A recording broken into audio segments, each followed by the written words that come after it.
Hello दोस्तों, स्वागत है आप सबका मेरे यूट्यूब चैनल भदौरिया जिस क्लासेस में। आप सभी लोग जल्दी जल्दी लाइव आ जाइए और जल्दी से क्लास को फिर हम स्टार्ट करेंगे। आप सभी क्लास को शेयर भी कर दें और जल्दी से जल्दी सभी लोगों को मैं बोल दूं कि गुड मॉर्निंग। यहाँ पर प्रवीण गुड नाइट बोल रहे हैं, अभी गुड नाइट हम लास्ट में बोल देंगे आपको। रानी यादव गुड इवनिंग बेटा। Jogendra good evening. Ramlakhan good evening. चलिए एल के भारद्वाज, चलो हम क्लास को स्टार्ट करेंगे जल्दी जल्दी। उससे पहले आपको क्या करना है, क्लास को प्लीज़ शेयर कर देना है। तो जल्दी से क्लास को शेयर भी कर दें आप सभी लोग। तो क्लास को शेयर करेंगे, उसके बाद हम सीधे सीधे अपने अपने क्वेश्चंस स्टार्ट कर देंगे। आपकी स्क्रीन पर मैं क्वेश्चन डालने वाला हूँ, क्लास को स्टार्ट करेंगे। 9 बज चुके हैं। आप सभी लोग क्लास को एक बार शेयर कर दें सभी दोस्तों को, जिससे क्या हो सभी दोस्त आपके जल्दी से जल्दी क्या हो जाएंगे, लाइव आ जाएंगे। तो सभी लोग, सालू पूर्वंशी राधे राधे बेटा। चलिए सतीश राधे राधे। तो सभी लोग जल्दी से लाइव आ जाइए। आज का जो जीके स्पेशल जो टेस्ट होगा वो सभी आपके लिए इंपॉर्टेंट बनने वाला है। मुबारक गुड इवनिंग। चलिए राहुल सिकरवा जय हिंद आपको। किशन झा नमस्ते जी। और सभी लोग जल्दी से जल्दी लाइव आ जाइए। इसका थोड़ा सा स्क्रीन को लेआउट करो, पूरा गड़बड़ है, बंद हो जाता है बार बार पे। चलो अभी मैं स्टार्ट कर रहा हूं जल्दी से। आपका पहला क्वेश्चन आपकी स्क्रीन पर है, इसे आप देखेंगे। और पहला क्वेश्चन आपकी स्क्रीन पर मैं डाल रहा हूं। तो भारत में किस शिलाश्रय से सर्वाधिक चित्र प्राप्त हुए थे, जल्दी जल्दी बताएंगे। लेखैया, भीमबेटका, घघरिया या आदमगढ़। तो भारत में किस शिलाश्रय से सर्वाधिक चित्र प्राप्त हुए हैं, जल्दी जल्दी कमेंट्स करेंगे आप लोग, जल्दी जल्दी बताइए। यानी पत्थरों के शिलालेख हमें प्राप्त हुए हैं, वो आपको कमेंट्स करना है जल्दी से जल्दी। चलिए बहुत बढ़िया, ठीक है। चलो तो यहां पर जो आंसर्स बनेगा आपका वो ऑप्शन बी बनेगा, बिल्कुल करेक्ट है आप सभी लोग। और आगे बढ़ेंगे फिर। चलिए बहुत बढ़िया सभी को, आगे बढ़ते हैं। इसके बाद नेक्स्ट क्वेश्चन आपकी स्क्रीन पर। भारत के निम्नलिखित किस राज्य की सीमा नेपाल से मिलती है। तो आपको बताना है भारत के किस राज्य की सीमा नेपाल से मिलती है। यहां पर भारत के किस राज्य की सीमा नेपाल से मिलती है, जल्दी जल्दी बताएंगे। अरुणाचल प्रदेश, सिक्किम, मणिपुर, पंजाब। तो जल्दी जल्दी कमेंट्स करके बता देंगे मुझे, जल्दी से कमेंट्स करिए। थोड़ी सी कुछ परेशानियां हैं, बस उनको दूर करता हूं। आपके कमेंट्स मुझे शो नहीं हो रहे हैं, बस क्लियर करता हूं मैं जल्दी जल्दी। हाँ चलिए बहुत बढ़िया, सभी लोगों के कमेंट्स आ गए हैं। तो देखिए मैं बता दूं कि भारत के निम्नलिखित में से किस राज्य की सीमा नेपाल से मिलती है। क्वेश्चन पूछा गया था आपसे, तो आपको बताना है अरुणाचल प्रदेश, मणिपुर, पंजाब। तो आपके लिए आंसर जो बनेगा बिल्कुल करेक्ट होगा, ऑप्शन बी सिक्किम, बिल्कुल करेक्ट आंसर होगा आपका। सिक्किम की सीमा नेपाल से मिलती है। आप सभी ने बिल्कुल करेक्ट आंसर दिया है, बहुत बढ़िया आप सभी का। आगे बढ़े नेक्स्ट। जून से सितंबर के बीच भारत में कौन सी ऋतु चलती है, बताइए। जून से सितंबर के बीच भारत में कौन सी ऋतु रहती है। शरद ऋतु, शीत ऋतु, वर्षा ऋतु या ग्रीष्म ऋतु। बताएंगे जून से सितंबर के बीच भारत में कौन सी ऋतु रहती है, कमेंट्स करें जल्दी जल्दी। हाँ और मोना की बात मान लें, प्लीज लाइक शेयर और सब्सक्राइब जरूर करते रहें चैनल को, जल्दी जल्दी कमेंट्स करेंगे। जून से सितंबर के बीच में कौन सी ऋतु रहती है। आप सभी लोग लॉजिक भी लगा सकते हो कि ग्रीष्म ऋतु रहती है, बिल्कुल करेक्ट आंसर होगा। तो देखिए आपको जून से सितंबर तक की हम बात कर रहे थे, तो अगर इसमें थोड़ा सा और स्पेशल आप देखें तो कैसे होगा, अगर हम लॉजिकली क्लियर करें। जल्दी जल्दी बताइए आप। शरद, शीत, वर्षा और ग्रीष्म, कमेंट्स करेंगे जल्दी से जल्दी। देखिए अगर हम बात करें तो आपको कुछ चीजें याद रखनी है कि यहां पर जो हम विशेष प्रकार की ऋतु की बात करेंगे वो आपकी वर्षा रहेगी। कौन सी रहेगी, वर्षा ऋतु। ग्रीष्म को नहीं कर सकते। देखिए मोस्टली मार्च, अप्रैल और मई, जून। मार्च, अप्रैल, मई, जून जो ये महीने होते हैं वो ग्रीष्म के स्पेशल होते हैं। जून से सितंबर जो होती है मोस्टली वर्षा ऋतु होती है। तो यहां सबसे अच्छा आंसर होगा ऑप्शन सी। क्लियर। चलिए आगे बढ़ते हैं। इसके बाद भारत का सबसे प्राचीन भूखंड कौन सा होगा, बताइए। भारत का सबसे प्राचीन भूखंड कौन सा है। तटीय भाग, उत्तर का पर्वतीय भाग, प्रायद्वीपीय पठार या गंगा का मैदान। कमेंट्स करेंगे जल्दी से। भारत का सबसे प्राचीन भूखंड कौन सा होगा, आंसर्स लगाइए जल्दी से जल्दी। ग्रीष्म ऋतु का मतलब होता है जिसमें गर्मी होती है, समझ रहे हैं। चलिए जल्दी जल्दी बताएंगे। भारत का सबसे प्राचीन भूखंड है, बहुत बढ़िया। देखिए ऑप्शन सी बिल्कुल करेक्ट होगा, आप सभी लोग बिल्कुल करेक्ट है। प्रायद्वीपीय पठार। देखिए आप लोग समझ सकते हो भारत का सबसे जो प्राचीन भूभाग है वो कौन सा होगा हमारा यहां पर, तो ये प्रायद्वीपीय पठार सबसे प्राचीन होगा, इसे याद रखेंगे। ऑप्शन सी बिल्कुल करेक्ट होगा यहां पर, ठीक है। चलिए आगे बढ़ते हैं। इसके बाद नेक्स्ट क्वेश्चन आपकी स्क्रीन पर। निम्नलिखित में से कौन सी चोटी भारत में स्थित नहीं है, बताएंगे आप लोग। K2, कंचनजंगा, माउंट एवरेस्ट या नंदा देवी। तो जल्दी से कमेंट्स करके बताएंगे कौन सी चोटी भारत में स्थित नहीं है, जल्दी से कमेंट्स करेंगे। और देखिए अपने सभी दोस्तों को जल्दी से एक बार शेयर कर दें, जिससे ज्यादा से ज्यादा दोस्त आपके टाइम से आ पाए क्लास लेने, ठीक है। चलिए जल्दी से करिए। तो आंसर्स दीजिए जल्दी से जल्दी। बहुत बढ़िया, देखिए सभी लोग ऑप्शन सी दे रहे हैं कि कौन सी चोटी भारत में स्थित नहीं है। तो आप सभी लोग जानते हैं कि यहाँ पर माउंट एवरेस्ट जो है वो भारत में स्थित नहीं है, वो कहाँ स्थित है, नेपाल में। तो माउंट एवरेस्ट कहाँ स्थित है, नेपाल में स्थित है, ये आपको याद रखना है, इंपॉर्टेंट बनेगा आपके लिए। नेक्स्ट क्वेश्चन आपकी स्क्रीन पर, इनमें से कौन केरल को तमिलनाडु से मिलाता है, यानी आपको बताना है कौन सा दर्रा केरल और तमिलनाडु को जोड़ता है। थालघाट दर्रा, सिपकीला दर्रा, पालघाट दर्रा या भोरघाट दर्रा। कमेंट्स करेंगे जल्दी से जल्दी और आंसर्स देंगे आप जल्दी से। कौन सा केरल और तमिलनाडु को बनाता है, तो कौन सा दर्रा इन दोनों को मिलाता है, जल्दी से कमेंट्स करेंगे आप सभी लोग।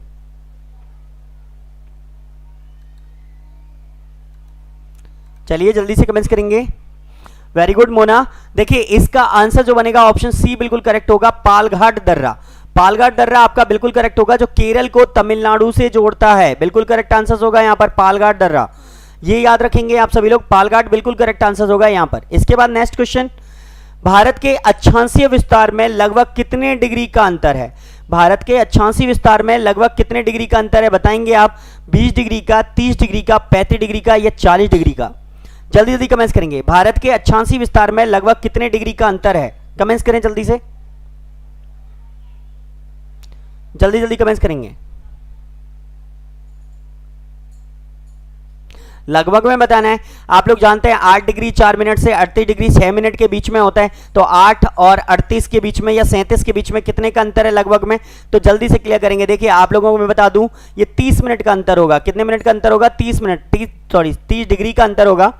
देखिए भारत का नीचे वाला जो विस्तार है वो 8 डिग्री 4 मिनट से स्टार्ट हो जाता है, ये आपको याद रखना है। और ऊपर जो होता है वो 37 डिग्री 6 मिनट होता है। ऊपर अक्षांशीय विस्तार कितना होगा, 37 डिग्री 6 मिनट। तो आपको ऐसे ही करके याद रखना है कि तो इन दोनों के बीच का डिफरेंस निकालेंगे तो लगभग में कितना आएगा, अंतर करिए। लगभग में 30 या 29 आपको समझ में आ रहा है, तो आंसर क्या होगा, 30 होगा, बिल्कुल करेक्ट आंसर। चलिए इसके बाद में नेक्स्ट पढ़ें, भारत के देशांतरी विस्तार में लगभग कितने डिग्री का अंतर है, तो बताइए। देखो अगर आपको याद है तो जल्दी से क्लियर करेंगे। 68 डिग्री 7 मिनट से 92 डिग्री 25 मिनट, तो जो भी है जल्दी जल्दी क्लियर करेंगे आप। देखते हैं कितने लोग करेक्ट कर पाएंगे इसको। भारत के देशांतरी विस्तार में कितने डिग्री का अंतर है, कमेंट्स करिए। 20 का, 30 का, 40 का, 50 का। ये वो क्वेश्चन है जो आपके पेपर में कभी आते हैं और आपको पता होते हुए आपसे गलत हो जाता है, तो यहां पर सही कर लीजिए, कभी कोई दिक्कत नहीं आएगी। क्या होता है, सबको मालूम होता है ये क्वेश्चंस, लेकिन फिर भी क्या होता है एग्जाम में जब सामने आते हैं तो हम सोचते हैं कि पता नहीं क्या पूछ रहा है। कुछ नहीं पूछ रहा है, बस वही पूछ रहा है, आपको घटाना है यहां पर। तो जल्दी से कमेंट्स करेंगे। देखिए यहां पर भी जो आंसर बनेगा वो आपका ऑप्शन बी बनेगा। लगभग 30 डिग्री का अंतर रहता है इनके बीच में भी। कितने डिग्री का अंतर रहता है, 30 डिग्री का अंतर। तो दोनों के बीच में 30 डिग्री का अंतर रहता है, ये आपको याद रखना है ना। तो यहां पर ध्यान रखेंगे। इसके बाद आगे बढ़ेंगे। नेक्स्ट, भारतीय रंगमंच में यवनिका पर्दा का आरंभ किसने किया था, बताएंगे जल्दी से। भारतीय रंगमंच में यवनिका पर्दा का आरंभ किसने किया था। जैसे कहते हैं ना, रंगमंच के बाद पर्दा गिरता है और पर्दा पूरा स्लैश होते हुए चला जाता है सामने और कहते हैं नाटक समाप्त हुआ। तो बताइए सबसे पहले ये जो पर्दा गिरने की जो प्रथा थी वो किसने प्रारंभ की, पार्थियों ने, शकों ने, यूनानियों ने या कुषाणों ने। कमेंट्स करेंगे जल्दी जल्दी। आपका आंसर देखते हैं आप में से कितने लोग इसको करेक्ट आंसर करेंगे।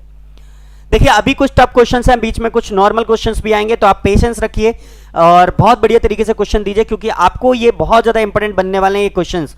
तो जल्दी जल्दी कमेंट्स करेंगे। भारतीय रंगमंच में यवनिका पर्दा का आरंभ किसने किया था, कमेंट्स करें। देखिए इसका जो आंसर होगा ऑप्शन सी बिल्कुल करेक्ट होगा, यूनानियों ने। बिल्कुल करेक्ट आंसर है यूनानी, ध्यान रखेंगे, ये बहुत ज्यादा इंपॉर्टेंट बनेगा आपके लिए। इसके बाद में नेक्स्ट क्वेश्चन आपकी स्क्रीन पर, भारत में स्वर्ण मुद्राएं किसने चलाई थी, जल्दी से कमेंट्स करेंगे। भारत में स्वर्ण मुद्राएं किसने चलाई थी, शकों ने, कुषाण ने, यूनानियों ने या पार्थियन ने। तो कमेंट्स करें जल्दी से, आपका आंसर ज्यादा आना चाहिए। चलिए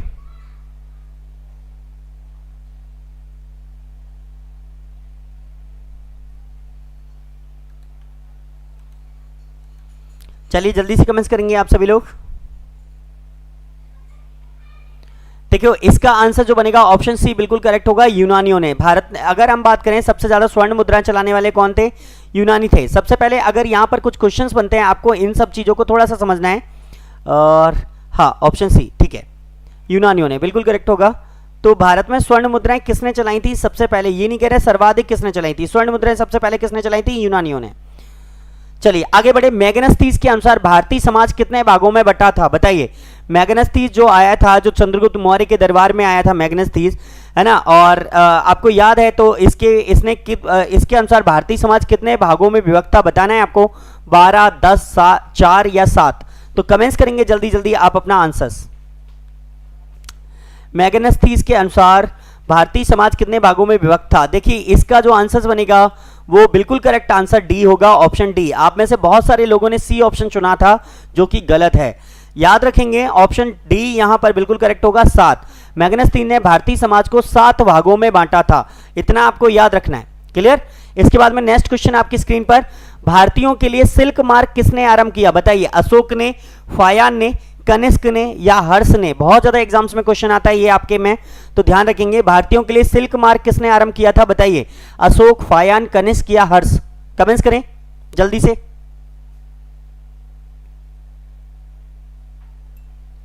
भारतीयों के लिए सिल्क मार्ग किसने आरंभ किया था, जल्दी से कमेंट्स करेंगे आप लोग। देखिए यहां पर बिल्कुल करेक्ट आंसर होगा ऑप्शन सी। बहुत बढ़िया, आप सभी का बिल्कुल करेक्ट है। तो यहां पर कनिष्क आंसर जो होगा वो बिल्कुल करेक्ट होगा, और सबसे पहले इसका आंसर दिया था आरती राजौरिया ने, तो बिल्कुल करेक्ट है आंसर आपका आरती। आगे बढ़ते हैं। इसके बाद नेक्स्ट क्वेश्चन, भारत में 10 फरवरी को किस रूप में मान्यता प्राप्त हुई है। भारत में 10 फरवरी को किस रूप में मान्यता प्राप्त करी गई है, या 10 फरवरी को हम क्या मनाते हैं, ऐसे आपको बताना है। राष्ट्रीय कैंसर दिवस, राष्ट्रीय क्षय रोग दिवस, राष्ट्रीय स्वच्छ दिवस, या इनमें से कोई नहीं। तो जल्दी जल्दी कमेंट्स करेंगे। 10 फरवरी को हम क्या मनाते हैं, जल्दी से आंसर देंगे आप सभी लोग, जल्दी से कमेंट्स करेंगे। किशन झा बिल्कुल करेक्ट है बेटा। आप देखिए 13 का ऑप्शन जो होगा वो बिल्कुल करेक्ट होगा, सी ऑप्शन, राष्ट्रीय स्वच्छ दिवस। राष्ट्रीय स्वच्छ दिवस हम कब मनाते हैं, 10 फरवरी को मनाते हैं, बिल्कुल करेक्ट आंसर होगा आपका। राष्ट्रीय स्वच्छ दिवस हम 10 फरवरी को मनाते हैं, याद रखना है आपको। आगे बढ़ते हैं। इसके बाद next question, Indian standard time और ग्रीनविच मीन टाइम में कितने समय का अंतर होता है, बताइए। 5 घंटे 10 मिनट का, 5 घंटे 30 मिनट का, 5 घंटे 40 मिनट का, या 5 घंटे 20 मिनट का। आंसर देंगे जल्दी से जल्दी आप सभी लोग, जल्दी से अपना आंसर दे देंगे। इंडियन स्टैंडर्ड टाइम और ग्रीनविच मीन टाइम में कितने समय का अंतर होता है, कमेंट्स करेंगे जल्दी से, जल्दी से कमेंट्स करेंगे।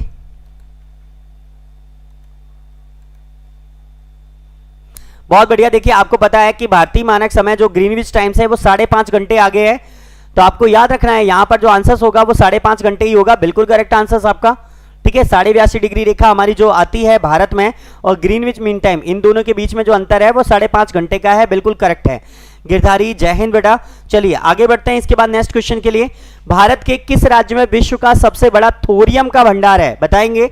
आंध्र प्रदेश में, असम में, कर्नाटक में, या तमिलनाडु में। तो भारत में विश्व का सबसे बड़ा थोरियम का भंडार कहां है, क्लियर करिए जल्दी से, अपना आंसर देंगे, जल्दी से बताएंगे। भारत विश्व का सबसे बड़ा थोरियम भंडार भारत में कहां पर है। गिरधारी सही नहीं है आप अभी, बिल्कुल क्लियर आंसर आना चाहिए सबका। चलिए जल्दी जल्दी अपने आंसर देंगे, देखते हैं कितने लोग बिल्कुल करेक्ट आंसर दे रहे हैं। चलिए बहुत बढ़िया। देखिए इसका मैं आंसर क्लियर कर देता हूं। इसका जो आंसर होगा ऑप्शन ए, आंध्र प्रदेश, बिल्कुल करेक्ट आंसर होगा। देखिए भारत में सबसे अधिक जो थोरियम के भंडार पाए जाते हैं वो आंध्र प्रदेश में ही है, और ये विश्व के सर्वाधिक हैं, याद रखेंगे, विश्व के सर्वाधिक थोरियम भंडार। थोरियम क्या होता है, मोनोजाइट एसिड से प्राप्त किया जाता है। थोरियम किससे प्राप्त किया जाता है, मोनोजाइट एसिड के। और ये केरल का जो रेत है, केरल की जो बालू है, उसमें आसपास की रीजन्स में बहुत ज्यादा ये मात्रा में पाया जाता है, लेकिन ये आंध्र प्रदेश के तट पर हमें कुछ ज्यादा मात्रा में मिला है, और इसके भंडार हमें बहुत ज्यादा मिले हैं, यानी यहाँ पे भंडार किया जाता है बहुत ज्यादा आंध्र प्रदेश में। इसके बाद में नेक्स्ट बात करें, कौन सा वार्षिक मेला ऊंट के व्यापार के लिए प्रसिद्ध है, अब बताइए आप। कुंभ मेला, सूरज कुंड मेला, पुष्कर मेला, या सोनपुर मेला। आंसर दीजिए जल्दी से। कोई बात नहीं, कोई बात नहीं, कभी कभी गलतियां होती है, डाउट्स तो हम सबको ही हैं। क्लियर करेंगे, कौन सा वार्षिक मेला ऊंट के व्यापार के लिए प्रसिद्ध है, कमेंट्स करेंगे जल्दी से। हाँ मुझे पता है, अभी इससे कोई दिक्कत नहीं है, आगे बढ़ते हैं। कमेंट्स करें जल्दी से। देखिए आईपीएल का अभी एक सीजन पूरा हो गया होगा, तो सारे लोग लाइव आ गए। अभी जैसे ही आईपीएल चालू होगा फिर से गायब हो जाएंगे, तो आईपीएल का तो इफेक्ट क्लास पे पड़ रहा है बहुत। आगे बढ़ते हैं नेक्स्ट, जल्दी से अपना आंसर देंगे अभी सभी लोग। देखिए इसका बिल्कुल करेक्ट आंसर होगा पुष्कर मेला, ऑप्शन सी बिल्कुल करेक्ट है। देखिए पुष्कर मेला जो है वो प्रमुख ऊंट मेला ही है, आपको याद रखना है, यहां पे पशु बिकते हैं, तो ये पुष्कर जो मेला है वो ऊंट मेला है सबसे बड़ा। ठीक है, तो ऊंट के लिए स्पेशल है पुष्कर मेला। बाकी का अगर हम पशुओं की बात करते तो सोनपुर मेला सबसे बड़ा होता बिहार का। चलिए आगे बढ़ेंगे। निम्न में से वह कौन सा राज्य है जिससे होकर कर्क रेखा गुजरती है? अब आप आंसर्स देंगे बिहार, झारखंड, हिमाचल प्रदेश या उत्तर प्रदेश। देखते हैं इस क्वेश्चन को कितने लोग गलत करते हैं। जी हाँ, गलत करते हैं। सही तो सभी कर सकते हैं, गलत कौन कर सकता है ये देखना है अभी। चलिए बहुत बढ़िया, शीतल जी आप पहले ही गलत हो गई हैं। थोड़ा सा लॉजिक तो लगाओ। कर्क रेखा, निम्न में से वह कौन सा राज्य जिससे होकर कर्क रेखा गुजरती है पूछा है, यानी इनमें से 3 ऑप्शन ऐसे होंगे जिनसे नहीं गुजरती और एक से गुजरती है। तो बताइए वो गुजरने वाला कौन सा है? बिल्कुल करेक्ट है नेहा, बहुत बढ़िया। देखिए ऑप्शन बी बिल्कुल करेक्ट है, झार। झार से झारखंड। देखो मित्र पर गमछा झार, आप लोगों को कितना सारा पढ़ा है, तो मोस्टली याद रखना है। यहां पे झारखंड बिल्कुल करेक्ट आंसर होगा आपका, ठीक है। तो झार से क्या बनेगा? झारखंड। क्लियर करें। चलिए बहुत बढ़िया, सभी का करेक्ट है। आगे बढ़ते नेक्स्ट। हिमालय की श्रेणी में कौन प्राचीनतम है? कमेंट्स करें। बृहत हिमालय श्रेणी, शिवालिक श्रेणी, धौलाधार श्रेणी, निम्न हिमालय। कमेंट्स करेंगे सबसे प्राचीनतम कौन सी। देखो हिमालय को नवीन बलित पर्वत कहा जाता है, लेकिन हिमालय को नवीन बलित पर्वत कहा तो जाता है, लेकिन इसकी कौन सी श्रेणी नवीन से प्राचीन हो गई है, यानी कौन सी श्रेणी इनके अंतर्गत प्राचीन है? बताइए। बृहत हिमालय, शिवालिक, धौलाधार, निम्न हिमालय। कमेंट्स करेंगे जल्दी से। देखते हैं कितने लोग बिल्कुल करेक्ट कर पाएंगे इन क्वेश्चंस को, बहुत जल्दी। प्रवीण द्विवेदी जी बोल रहे हैं बी ऑप्शंस, और बी देने वाले सभी गलत है अगर मैं बता दूं आपको तो। चलिए जल्दी से क्लियर करेंगे। देखो अगर हम हिमालय की सबसे प्राचीनतम श्रेणियों में लेकर जाएं तो आपको कुछ क्वेश्चंस में क्लियर करके चलना है। यहां पर बृहद हिमालय जो श्रेणी होगी वो सबसे प्राचीन के अंतर्गत में आती है। बृहद हिमालय जो श्रेणी है वो सबसे प्राचीनतम के अंतर्गत आती है, ऐसे आपको याद रखना है, ये आपके लिए इंपॉर्टेंट बनेगा, ठीक है। चलिए इसके बाद में नेक्स्ट क्वेश्चन। पटकुईबुम, नागा हिल और लोसाई हिल भारत के किस भूभाग में है? कमेंट्स करेंगे। पटकुईबुम, नागा हिल और लोसाई हिल भारत के किस भूभाग में है? जल्दी जल्दी कमेंट्स करेंगे। विंध्याचल, सतपुड़ा, पूर्वोत्तर या पूर्वी घाट? कमेंट्स करेंगे।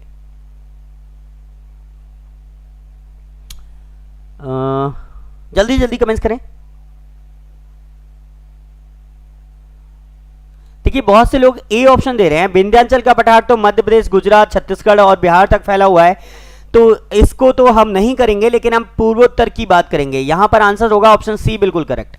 ऑप्शन सी बिल्कुल करेक्ट होगा। देखिए पटकुईबुम, नागा हिल्स नागालैंड में है, और लोसाई हिल्स, ये तीनों ही वहां पर आपको मिल जाएंगी। पटकुईबुम, नागा, लोसाई, ये पूरे तीनों पूर्वोत्तर भारत में यानी 7 सिस्टर्स में फैली हुई हैं। तो यहां पर जो आंसर होगा वो ऑप्शन सी बिल्कुल करेक्ट होगा, याद रखिए आप सभी लोग, ठीक है। चलिए इसके बाद में नेक्स्ट क्वेश्चन बढ़ते हैं। भारत में मुगल वंश का संस्थापक कौन था? बताइए। बहुत सिंपल से क्वेश्चन अब स्टार्ट हो जाएंगे आपके। अभी तक जितने भी टफ क्वेश्चन थे वो निकल चुके हैं। आप देखते हैं कितने लोग कितने अच्छी तरीके से इस टेस्ट को कैरी करेंगे। भारत में मुगल वंश का संस्थापक कौन था? बताइए। बाबर, औरंगजेब, अकबर या हुमायूं? कमेंट्स करें। हाँ गिरधारी की बात मान लीजिए। आप सभी लोगों ने अगर चैनल को लाइक नहीं किया तो प्लीज लाइक करिए, जल्दी से जल्दी लाइक जरूर करते रहें।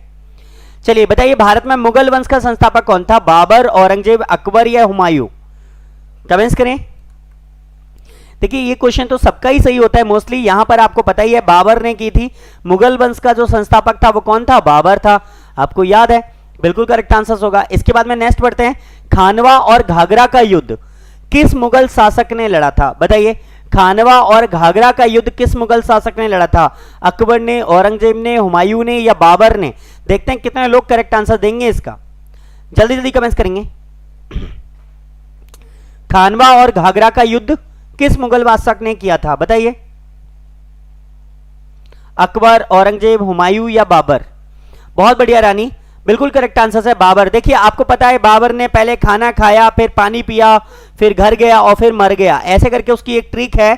1526, 1527, 1528, 1529 और 1530 ऐसे करके इसके लगभग लगभग सारे युद्ध आपको मिल जाते हैं। 1526, 27, 28, 29 है ना, और 30 में ये मर गया। तो लगभग लगभग आपको कुछ चीजें याद रखनी होती हैं कि इनके लगातार इंपोर्टेंट होते हैं। खानवा और घाघरा का युद्ध जो लड़ा वो बाबर ने लड़ा। इसके बाद में नेक्स्ट क्वेश्चन। चौसा का युद्ध किस किस के बीच में हुआ था? बताइए। औरंगजेब और शेरशाह सूरी के बीच, अकबर और शेरशाह सूरी के बीच, बाबर और शेरशाह के बीच, हुमायूं और शेरशाह के बीच? तो बताइए चौसा का युद्ध किसके बीच हुआ था? बहुत ज्यादा एग्जाम्स में आता है तो आप बताएंगे जल्दी से। देखते हैं अगर किसी को याद है तो जल्दी जल्दी अपने आंसर देंगे।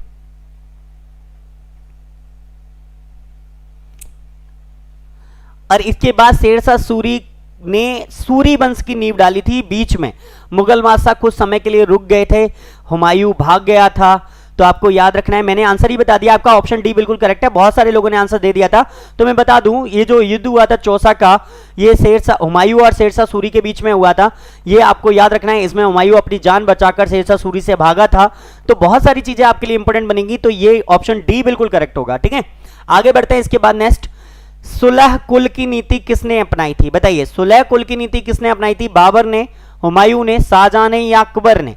तो सुलह कुल की नीति किसने अपनाई? बाबर, हुमायूं, शाहजहां, अकबर? जल्दी जल्दी कमेंट्स करेंगे। सुलह कुल की नीति अपनाने वाला शासक कौन था? जल्दी से कमेंट्स करें। बाबर, हुमायूं, शाहजहां, अकबर? चलिए जल्दी जल्दी कमेंट्स करेंगे। और प्लीज मोना की बात भी मान लीजिए, क्लास को लाइक शेयर और सब्सक्राइब फेसबुक पर करते रहें। आप लोग ज्यादा से ज्यादा दोस्तों को इनवाइट करते रहें। आपका ही चैनल है, आप जितने ज्यादा लोगों को जितने ज्यादा लोगों को शेयर करेंगे उतने ज्यादा लोग हमसे जुड़ पाएंगे, और थोड़ा सा आप मेरे लिए भी अच्छा रहेगा, आप लोगों के लिए भी अच्छा रहेगा। लगातार आपको क्लासेस मिलती रहेंगी और मुझे एक अच्छे छात्र। ठीक है, तो आप ज्यादा से ज्यादा दोस्तों को ये शेयर जरूर करते रहें। ठीक है, ध्यान रखिए। तो जल्दी से जल्दी आप सभी लोग इसको शेयर जरूर करें। ठीक है, मुबारक। ज्यादा आगे बढ़े, अपने टेस्ट पर ध्यान दें ज्यादा तरीके से। तो सुलह कुल की नीति किसने अपनाई थी? बाबर ने, हुमायूं ने, शाहजहां ने, अकबर ने? तो बता दूं ऑप्शन डी यहां बिल्कुल करेक्ट होगा, अकबर ने। तो सुलह कुल की जो नीति अपनाई गई थी वो अकबर के द्वारा अपनाई गई थी, ये आपको याद रखना है। ज्यादातर क्वेश्चन आपके अकबर से बिल्कुल करेक्ट होंगे यहां पर। तो सुलह कुल की नीति किसने अपनाई? अकबर ने अपनाई, बिल्कुल करेक्ट है। आगे बढ़ते हैं नेक्स्ट, इतिहासकारों ने राष्ट्रीय सम्राट का दर्जा किसे दिया था? बताइए, इतिहासकारों ने राष्ट्रीय सम्राट का दर्जा किसे दिया था? बाबर को, अकबर को, शाहजहां को या हुमायूं को? कमेंट्स करेंगे आप लोग जल्दी जल्दी। इतिहासकारों ने राष्ट्रीय सम्राट का दर्जा किसे दिया था? जल्दी से कमेंट्स करेंगे। वेरी गुड शिवराम सिंह जी, आज लेट हो आप, रेगुलर टाइम से आया करो। आपको पता है 9 बजे क्लास स्टार्ट हो जाती है, फिर भी आप दिक्कत देते हैं, तो कोशिश करिए कि हम टाइम से आए। चलिए, ऑप्शन बी बिल्कुल करेक्ट होगा यहां पर, अकबर बिल्कुल करेक्ट है। इतिहासकारों ने राष्ट्रीय सम्राट का जो दर्जा दिया गया था वो अकबर को दिया था। आगे बढ़ते हैं। इसके बाद, भारत के किस भूभाग में बंबू नृत्य प्रसिद्ध है? बंबू नृत्य कहां का प्रमुख नृत्य है, यह आपको बताना है। मेघालय, मिजोरम, नागालैंड या मणिपुर? कमेंट्स करेंगे जल्दी से। भारत के किस भाग में बंबू नृत्य प्रसिद्ध है? जल्दी से कमेंट्स करेंगे।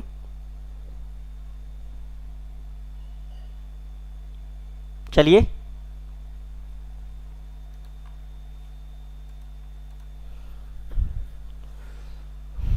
कमेंट्स करेंगे जल्दी से। देखिए, अभी कुछ समय पहले ही डीआईडी में बहुत ज्यादा अभी डांस इंडिया कोई चल रहा है प्रोग्राम, इंडिया गॉट टैलेंट शायद ऐसे ही कोई डांस है, और आपको पता है उसमें डांस इंडिया डांस ही टाइप का कुछ चल रहा है। उसमें बंबू डांस अभी करा गया था मलाइका अरोरा खान और कुछ लोगों के द्वारा। तो जो कंटेस्टेंट्स हैं, तो आपने देखा होगा गौर से। तो ये कहाँ का प्रसिद्ध नृत्य है, यही आपसे पूछा गया है, तो लगातार आपको क्लियर करना। हाँ, इंडिया गॉट टैलेंट ही है शायद, तो जो भी है तो वो आपको याद रखना है। तो इसमें आपका जो आंसर बनेगा वो बनेगा मेघालय। मेघालय बिल्कुल करेक्ट आंसर होगा, ऑप्शन ए। बंबू नृत्य जो है वो मेघालय से है, तो आपको थोड़ा सा याद करना है, थोड़ा सा रटना है। कभी कभी ये नृत्य बहुत ज्यादा इंपॉर्टेंट बनते हैं। देखो, आपको छोटे मोटे याद ज्यादातर जो ट्रेंड में होते हैं वो याद होते हैं, लेकिन कभी जब अटपटा आता है तो आपको दिक्कत होती है। तो याद रखिए, बंबू जो है मेघालय का प्रमुख नृत्य। आगे बढ़ते हैं। कर्नाटक की लोक रंगभूमि है कैसी है? यक्षगान, भवाई, भगवत मेला या इनमें से कोई नहीं? तो बताइए, कर्नाटक की लोक रंगभूमि कैसी होगी? यक्षगान वाली होगी, भवाई होगी, भगवत मेला होगी, इनमें से कोई नहीं? कमेंट्स करें। हाँ, एक को आपका बिल्कुल कंफर्म पेपर है, कोई डाउट नहीं है, तैयारी में लग जाइए, बिल्कुल बढ़िया तरीके से अपनी तैयारी करिए। 1 नवंबर को आपका पेपर होगा, श्योर होगा, किसी भी भ्रांति की गुंजाइश नहीं है। आप पेपर कैंसिल बिल्कुल नहीं होगा, ध्यान रखना बिल्कुल भी। चलिए, यहां पर बिल्कुल करेक्ट आंसर्स आप सबने दे दिए हैं, तब तक मैं बात करता रहा। ये बिल्कुल करेक्ट आंसर है, ऑप्शन ये यक्षगान। यक्षगान बिल्कुल करेक्ट आंसर होगा आपका, बहुत बढ़िया सभी लोग। आगे बढ़ते हैं नेक्स्ट। कर्नाटक का प्रमुख लोक नृत्य भी आए तो भी आपको यक्षगान ही लगाना है, ऐसा करके आपको याद रखना है। यक्षिणी को प्रसन्न करने के लिए ये गाया जाता है, तो आपको याद रखना है। ठीक है, आगे बढ़े नेक्स्ट। चरकुला प्रमुख लोक नृत्य कहां का होगा? बताइए, चरकुला कहां का प्रमुख लोक नृत्य है? बुंदेलखंड का, अवध का, ब्रजभूमि का या इनमें से कोई नहीं? बताइए, जल्दी जल्दी कमेंट्स करेंगे। चरकुला प्रमुख लोक नृत्य कहां का है? देखिए आपको लग रहा होगा कि ऐसे कुछ नृत्य पूछ रहे हैं सर जो हमने कभी पढ़े ही नहीं और हमारे एग्जाम में तो आएंगे नहीं, लेकिन कभी भी कुछ भी आ सकता है, तो आपको ध्यान में रख के जो चलना है, इंपॉर्टेंट है आपके लिए। तो यहां पर जो आंसर्स बनेगा वो ऑप्शन सी बनेगा, ब्रजभूमि, बिल्कुल करेक्ट आंसर्स होगा। देखिए ब्रजभूमि, वृंदावन धाम, आप सब लोग जानते हैं थोड़ी सी मतलब इस टाइप को, तो कुछ क्वेश्चंस को आपको थोड़ा सा याद रखना है। चरकुला जो प्रमुख लोक नृत्य है ये ब्रजभूमि का प्रमुख लोक नृत्य होगा। क्लियर आंसर्स, आगे बढ़ते हैं। तमाशा संगीत नाटक का प्रसिद्ध लोक स्वरूप है और ये कहां से संबंधित है आपको बताना है। उत्तर प्रदेश से, मध्य प्रदेश से, तमिलनाडु से या महाराष्ट्र से, कमेंट्स करिए। देखते हैं इस क्वेश्चन का आंसर कितने लोग बिल्कुल करेक्ट देते हैं। देखिए बिल्कुल सीधे सीधे नहीं पूछ रहा हूं, सारे घुमा घुमा के क्वेश्चन पूछ रहा हूं, एग्जाम में इसी टाइप से आएंगे। मैं पूछ सकता था तमाशा कहां का प्रसिद्ध नृत्य है, लेकिन मैंने पूछा है तमाशा संगीत नाटक का प्रसिद्ध लोक स्वरूप है, यह संबंधित है। अब आपको पता है तो जल्दी से आंसर दीजिए। बहुत बढ़िया शिवराज सिंह जी। देखिए लगातार आप ऐसे ही आंसर देते रहे हैं, लगातार कुछ ऑप्शन जल्दबाजी में आपने गलत भी दे दिया था पहले। चलिए यहां पर महाराष्ट्र बिल्कुल करेक्ट आंसर होगा, तो ये भी आपको समझना है।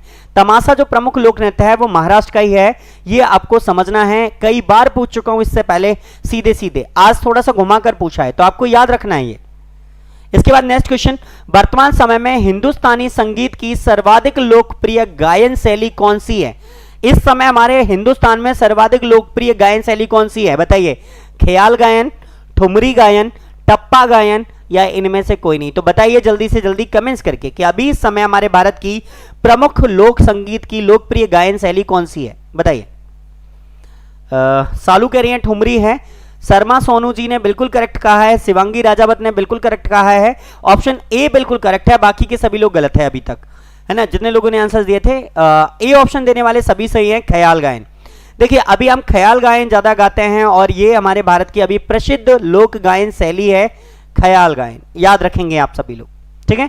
चलिए आगे बढ़ते हैं। इसके बाद नेक्स्ट, कर्नाटक संगीत का पितामह किसे कहा जाता है बताइए। कर्नाटक संगीत का पितामह किसे कहा जाता है, पुरंदर दास को, स्वाति तिरुपाल को, त्यागराज को या इनमें से कोई नहीं। आप बताइए जल्दी से, कर्नाटक संगीत का पितामह किसे कहा जाता है, कमेंट्स करेंगे जल्दी से जल्दी।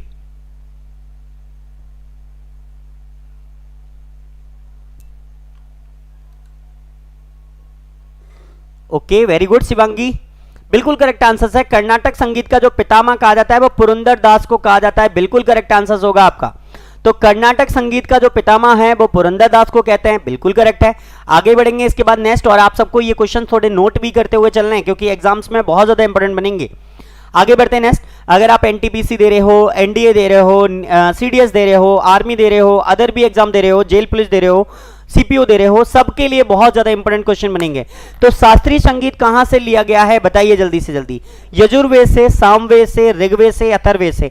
एक ही वेद है जिसे हम संगीत का वेद कहते हैं, तो जाहिर है वहीं से लिया गया होगा। आंसर दीजिए जल्दी से, देखते हैं कितने लोग आंसर देंगे। बेटा 50 क्वेश्चन का टेस्ट है, मुबारक खान जी, याद रखिए। शास्त्रीय संगीत कहां से लिया गया है जल्दी जल्दी बताइए। यजुर्वेद, सामवेद, ऋग्वेद, अथर्ववेद, कमेंट्स करेंगे।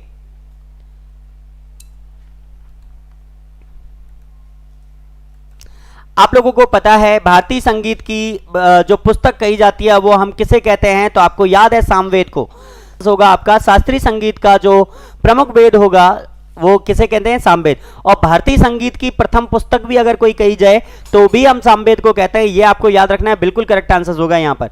आगे बढ़ते हैं, गजलों का जन्म से कहा जाता है उमर खुसरो, अमीर खुसरो, बहादुर शाह जफर, उमर खयाम। तो जल्दी जल्दी कमेंट्स करेंगे, गजलों का जनक हम किसे कहेंगे बताइए जल्दी जल्दी।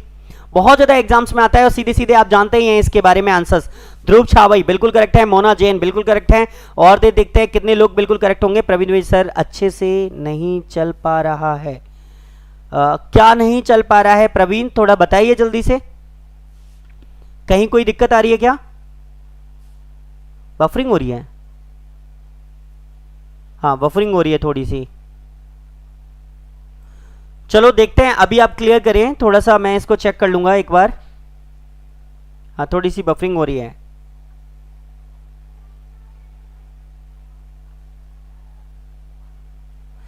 चलिए इसका क्वेश्चन का आंसर तब तक हम क्लियर करा देते हैं आप लोगों को। देख लीजिए, मैं थोड़ा सा चेक कर लूंगा इसको कि यहां पर जो है वो अमीर खुसरो को हम कहते हैं। तो गजलों का जनक हम किसे कहा जाता है, अमीर खुसरो को कहा जाता है, ठीक है। ये आपके लिए कमेंट्स करना है, ये बिल्कुल करेक्ट आंसर्स होगा। ठीक है, देखता हूँ, 1 मिनट वेट करेंगे आप सभी लोग। थोड़ा सा पिंकू के नाम से फ़ोन लगा के बात कर लो, आवाज़ बंद करो, इसी पकड़। चलो आगे बढ़ते हैं, फिर हम यहां से आपके लिए क्या इंपॉर्टेंट बनेगा वो सारी चीजें हम बात करें। नेक्स्ट, राग देश किस प्रहर गाया जाता है? कमेंट्स करेंगे। अभी बिल्कुल सही चल रहा होगा, कोई दिक्कत तो नहीं है ना? तो बता दें जल्दी से जल्दी, अभी कोई दिक्कत तो नहीं है?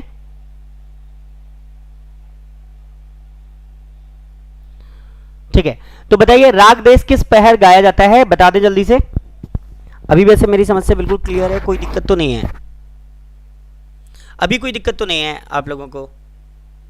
ठीक है, चलो जल्दी जल्दी बताएंगे। अभी नेक्स्ट, राग देश किस प्रहर गाया जाता है?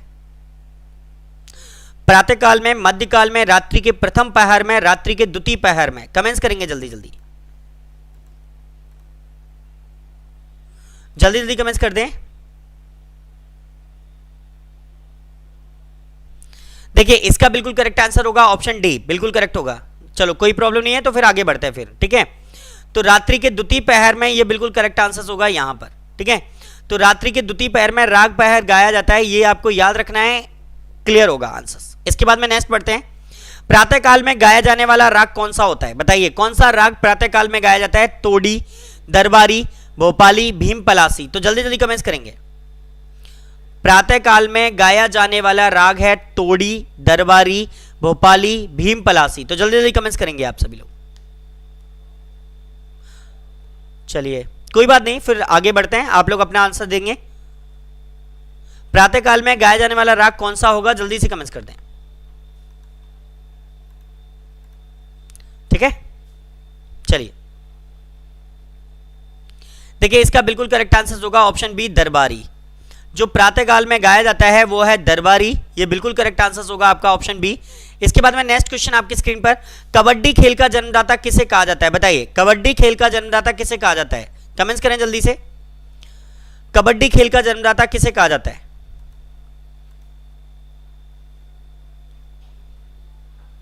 चलिए बताइए जल्दी से, कबड्डी खेल का जन्मदाता हम किसे कहते हैं? बहुत बढ़िया, देखिए ऑप्शन सी बिल्कुल करेक्ट है, भारत को कहते हैं। कबड्डी खेल का जो जन्मदाता है वो भारत है।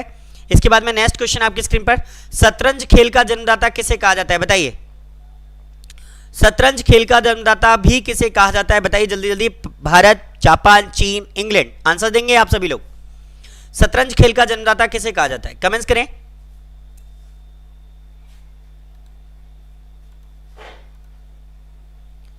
चलिए बहुत बढ़िया, देखिए इसका भी आंसर आपका ऑप्शन ए होगा, भारत, बिल्कुल बहुत बढ़िया सभी का। तो शतरंज खेल का जन्मदाता भी हम किसे कहते हैं? भारत को कहते हैं, बिल्कुल करेक्ट आंसर होगा। आगे बढ़े, क्रिकेट खेल का जन्मदाता किसे कहा जाता है? बताइए जापान, इंग्लैंड, चीन, इनमें से कोई नहीं? तो क्रिकेट खेल का जन्मदाता किसे कहा जाता है? देखते हैं कितने लोग करेक्ट आंसर देंगे इसको, मेरी समझ से तो सभी को देना चाहिए। तो क्रिकेट खेल का जन्मदाता किसे कहा जाता है, जल्दी से बता देंगे आप सभी लोग।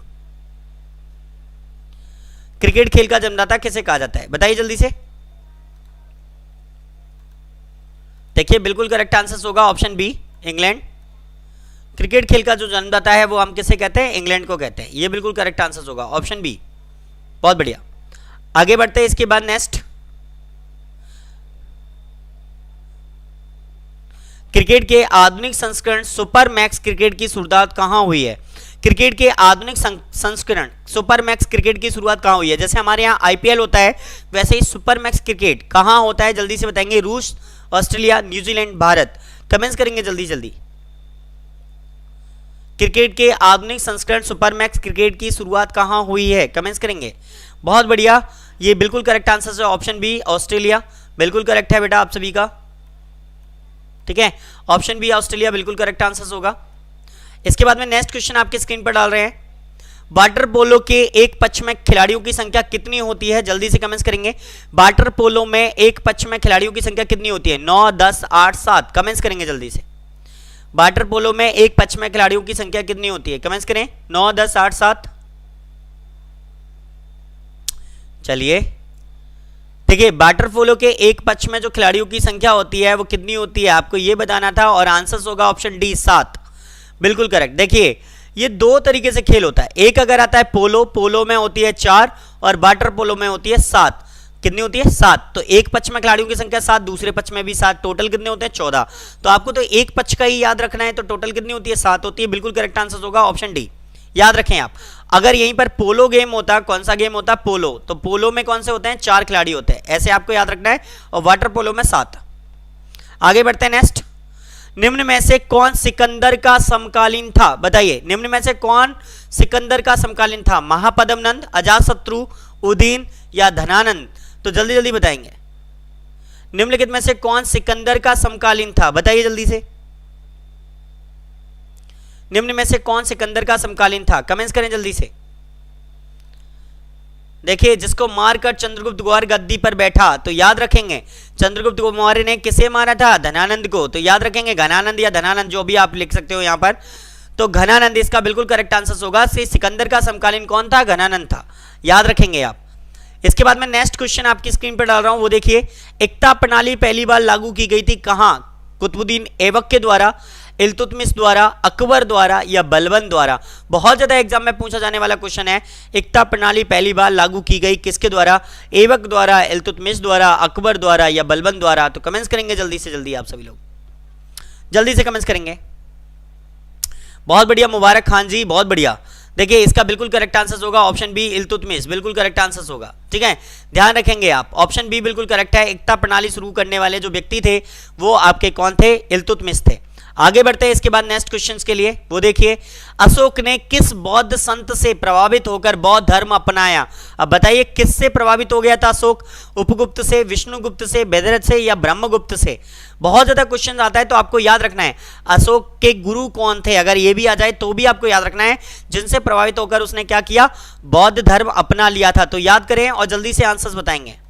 देखो, बृहदर तो नहीं होंगे, आप ऑप्शन सी दे रहे हो, ये गलत है आंसर्स। जल्दी जल्दी बताएंगे आप। देखिए, इनका जो गुरु था वो आप ये अभी रट ले, उपगुप्त थे। तो उपगुप्त बहुत ज्यादा इंपॉर्टेंट बनेगा आपके लिए कि अशोक के जो गुरु थे वो उपगुप्त थे, और इनसे ही प्रभावित होकर इसने कौन सा धर्म अपनाया? बौद्ध धर्म अपनाया। याद रखेंगे, ऑप्शन ए बिल्कुल करेक्ट होगा आंसर्स, ठीक है। तो याद रखें, उपगुप्त बिल्कुल करेक्ट आंसर्स होगा। चलिए नेक्स्ट बढ़ते हैं आगे। निम्नलिखित में से किस शासक ने सबसे पहले सोने के सिक्के जारी किए थे? अब किस शासक ने जारी किए थे? तो बताइए, हिंद, यवन, शक, कनिष्क, हर्ष? कमेंट्स करेंगे जल्दी। अभी पढ़ाया था तो पहले, इससे पहले भी एक क्वेश्चन इसी टाइप का आ चुका है, तो आप क्लियर कर सकते हो। देखिए, जल्दी जल्दी क्लियर करिए। देखिए, मैं बता दूं, हिंदू यूनानियों ने करे थे।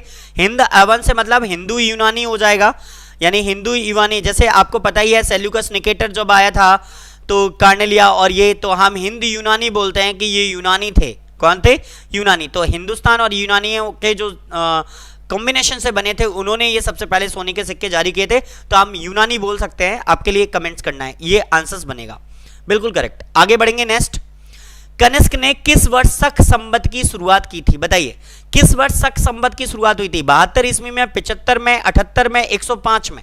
देखते हैं कितने लोग करेक्ट आंसर देंगे इसका। जल्दी जल्दी अपने आंसर देंगे। कनिष्क ने किस वर्ष शक संवत की शुरुआत की थी? कमेंट्स करिए जल्दी से। चलिए जल्दी से कमेंट्स कर देंगे। Very good. देखिए, सभी ने बिल्कुल करेक्ट आंसर दिया है। 78 ईस्वी बिल्कुल करेक्ट आंसर है। 78 ईस्वी में कनिष्क ने शक संवत की शुरुआत की थी। आज जो हमारा कैलेंडर है वो इसी पर आधारित है, आपको याद रखना है, बिल्कुल इंपोर्टेंट बनेगा। और विक्रम संवत की जो शुरुआत हुई थी वो 58 ईस्वी में हुई थी, ऐसे याद रखना है। आज से 20, इससे भी 20 साल पहले, ऐसे करके आपको याद रखना है। क्लियर? तो ये सारी चीजें आपको याद रखनी है। आगे बढ़ते हैं नेक्स्ट क्वेश्चन के लिए। मोहम्मद बिन कासिम ने भारत पर आक्रमण कब किया था? बताइए। मोहम्मद बिन कासिम ने भारत पर सबसे पहला अरब आक्रमण किया था, और ये अरब आक्रमण सबसे पहले कब किया गया था? आंसर देना है। 712 ईस्वी में, 825 ईस्वी में, 1025 ईस्वी में या 1027 ईस्वी में? जल्दी जल्दी कमेंट्स करेंगे, देखते हैं कितने लोग करेक्ट आंसर देंगे इसका। चलिए, अभिषेक सोनी बिल्कुल करेक्ट है बेटा, आप बहुत पहले आंसर दिया है और बहुत बढ़िया। देखिए, 712 ईस्वी बिल्कुल करेक्ट आंसर होगा कि मोहम्मद बिन कासिम ने भारत पर जो आक्रमण किया था वो कब किया था? 712 ईस्वी में किया था। बिल्कुल करेक्ट आंसर होगा ये, रटिए इनको, बहुत ज्यादा इंपॉर्टेंट बनेंगे आपके लिए। आगे बढ़े नेक्स्ट। लोधी वंश का संस्थापक कौन था? बताइए। इब्राहिम लोधी, बहलोल लोधी, सिकंदर लोधी या इनमें से कोई नहीं? तो बताइए, लोधी वंश का संस्थापक कौन था? कभी कभी ये क्वेश्चन आ जाते हैं सीधे सीधे, तो आप बताएंगे जल्दी से लोदी वंश का संस्थापक कौन था? इब्राहिम लोदी, बहलोल लोदी, सिकंदर लोदी, इनमें से कोई नहीं। कमेंट्स करें जल्दी से।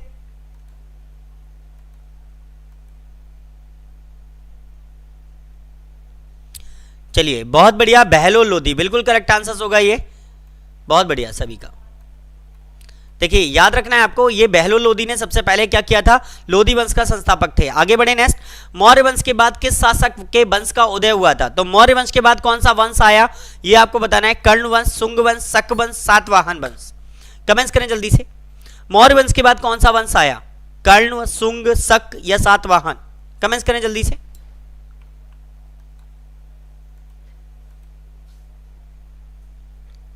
चलिए आज आप सोच रहे होंगे सर आज आपने हिस्ट्री के क्वेश्चंस को ज्यादा डाले हैं, बहुत ज्यादा क्वेश्चन डाले हैं।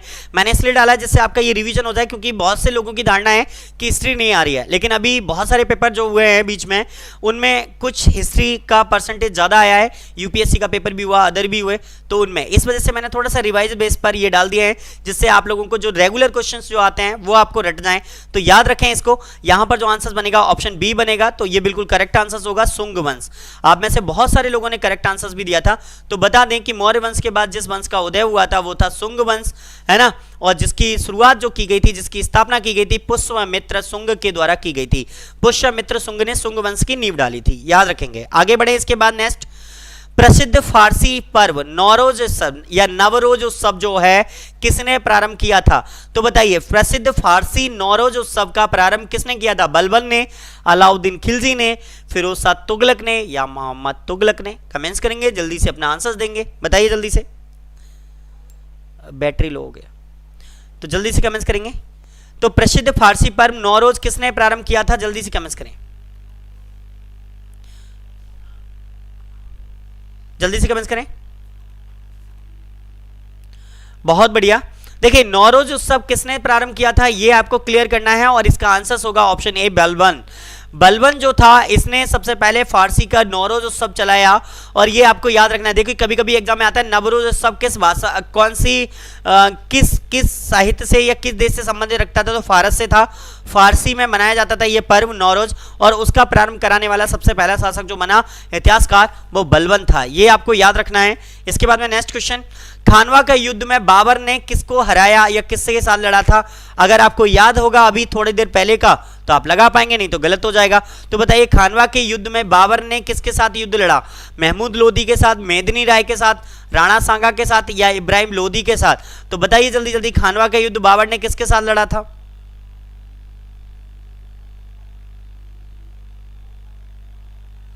नहीं, इब्राहिम लोदी के साथ कैसे लड़ सकता है बाबर? वो तो पानीपत का प्रथम युद्ध, ठीक है। तो आपको तो ऐसे ही याद रखना है, अभी ये बिल्कुल करेक्ट नहीं होगा, यहां पर बिल्कुल करेक्ट होगा, वो होगा राणा सांगा। देखिए आपको याद रखना है, खानवा के युद्ध में बाबर ने जिसे हराया था वो था राणा सांगा, ये आपको याद रखना है, ठीक है। तो बाबर ने किसके साथ लड़ा था? राणा सांगा के साथ लड़ा था ये युद्ध, तो आपको याद रखना है। बाबर ने जो युद्ध लड़ा किसके साथ लड़ा? राणा सांगा के साथ लड़ा। कौन सा युद्ध? खानवा का युद्ध, याद रखें। आज का लास्ट क्वेश्चन आपकी स्क्रीन पर है, उससे पहले आप लोग चैनल को लाइक शेयर सब्सक्राइब कर दें, और अगर पसंद आया है तो लाइक जरूर करें। आगे बढ़ते नेक्स्ट, ईरान के सम्राट नादिर शाह ने दिल्ली पर आक्रमण कब किया? बताइए 1739 में, 1740 में, 1839 में और 1840 में? तो जल्दी जल्दी कमेंट्स करेंगे, ईरान के सम्राट नादिर शाह ने दिल्ली पर आक्रमण कब किया? कमेंट्स करें जल्दी जल्दी। जी अभी कल जो टेस्ट लूंगा वो टेक्निकल स्पेशली लूंगा, टेंशन मत लीजिए। देखिए एक आपका जो मैंने कल एक दिन पहले कल का जो टेस्ट लिया था वो मैंने थोड़ा जीडी स्पेशल लिया था, आज मैंने जीके जीएस स्पेशल लिया था, जो अदर एग्जाम्स के स्टूडेंट है सबको साथ में लिया है। कल स्पेशल टेक्निकल टेस्ट लेंगे, फिजिक्स केमिस्ट्री स्पेशल, ठीक है। थोड़ा सा जो 5 क्वेश्चन जीएस का आता है वो डालेंगे थोड़ा बहुत, और बाकी का सभी फिजिक्स केमिस्ट्री स्पेशल लेंगे, तो टेंशन मत लीजिए। आंसर देंगे अभी जल्दी से, आप इसका देखते हैं, जल्दी से अपना आंसर देंगे। देखिए इसका जो आंसर बनेगा वो बनेगा ऑप्शन ए, बिल्कुल करेक्ट, 1739 में। तो ईरान के सम्राट नादिर शाह ने दिल्ली पर जब आक्रमण किया था तो 1739 में किया था, और जब आक्रमण किया था तो दिल्ली का सुल्तान यहाँ से भाग गया था, और वो इसका बड़े आराम से सामान वामान ले लुआ के सारा चीज़ें, और वो वापस लौट गया था। तो नादिर शाह के आक्रमण के समय ये दिल्ली का सुल्तान उससे युद्ध करना बिना ही भाग गया था। इतिहास में बहुत रोचक घटनाएं हुई हैं, उन्हें हम पढ़ेंगे जब हम हिस्ट्री पढ़ेंगे। अभी आपको समझना है ये क्वेश्चन कि 1739 में नादिर शाह ने दिल्ली पर आक्रमण किया था, और इसके बाद ये क्वेश्चन हो जाते हैं समाप्त। आज मुझे बताइए आपका कितना स्कोर हुआ है। मुझे लगता है आज बहुत सारे लोगों के बहुत गलत हैं, तो बताएंगे जल्दी जल्दी आज फिर भी। और अगर आप मेरे व्हाट्सएप ग्रुप से जुड़ना चाहते हैं तो प्लीज़ इससे संपर्क करिए, आपको ग्रुप में ऐड कर दिया जाएगा। चैनल की लिंक्स आप तक मिलती रहेंगी। चैनल अगर पसंद आया है, वीडियो अगर पसंद आई है तो प्लीज़ इसे लाइक शेयर और सब्सक्राइब जरूर करते रहें, दोस्तों को भेजते रहें, ज़्यादा से ज़्यादा दोस्तों को भेजते रहें, जिससे क्या होगा ज़्यादा से ज़्यादा लोगों तक आप मुझे पहुँचा पाएंगे, और वो स्टूडेंट्स भी पढ़ पाएंगे जिन्हें अभाव के कारण या किसी भी कारणवश वो अभी पढ़ नहीं पा रहे हैं, तो वो भी हमारे साथ लाइव आकर टेस्ट दे पाएंगे। ठीक है, तो आप सब लोग जितनी ज़्यादा हमारे साथ सपोर्ट करेंगे उतने ज़्यादा ये बेहतर होगा। तो आप लोग लगातार ऐसे ही मेहनत करते रहिए। ओके, बहुत बढ़िया। 35 क्वेश्चन अभी तक हाईएस्ट है, और भी देख लेते हैं। संविधान से भी लीजिए, थोड़ा बहुत रिकॉल हो जाएगा। ओके, अगली बार हम संविधान को थोड़ा सा डाल देंगे तो क्लियर हो जाएगा, तो आपका सारा डाउट क्लियर करेंगे धीरे धीरे। पॉलिटी अभी बहुत दिनों से लिया भी नहीं किसी टेस्ट में, तो लगातार कल थोड़ा सा परसेंटेज उसी का क्वेश्चन का थोड़ा सा फिजिक्स केमिस्ट्री और उनको लगाकर डाल देंगे। क्लियर? ओके, सभी क्वेश्चन क्लियर कराएंगे, टेंशन मत लीजिए, बाकी की सारी चीज़ें सही है। यहाँ पर एल के भारद्वाज ने 38 लगाए हैं, और शायद यही हाईएस्ट होंगे, इससे ज़्यादा अभी किसी के आए नहीं हैं और किसी ने मुझे भेजे भी नहीं हैं। तो चलिए, एल के भारद्वाज जी आज के टेस्ट का टॉपर आप हैं। थोड़ा टफ भी था, और आपको टेस्ट कैसा लगा ये भी थोड़ा कमेंट करके कमेंट बॉक्स में बताइए। ज़्यादा टफ है तो मैं थोड़ा सा ईजी लेने लग जाऊँगा। वैसे जितना ज़्यादा आप प्रैक्टिस कर लेंगे टफ क्वेश्चन की, उतना ज़्यादा बेस्ट होगा आपके एग्जाम्स के लिए। ईजी तो सभी कराते हैं, थोड़ा सा टफ भी पढ़िए, है ना, एग्जाम इन्हीं से क्लियर होता है। तो चलिए दोस्तों, आप सबको शुभकामनाएं, लगातार ऐसे पढ़िए, मेहनत करिए, बहुत बढ़िया तरीके से मेहनत करिए। चलिए मिलेंगे कल की क्लास में, तब तक के लिए जय हिंद, जय भारत, राधे राधे आप सभी को, धन्यवाद, गुड नाइट, नमस्कार।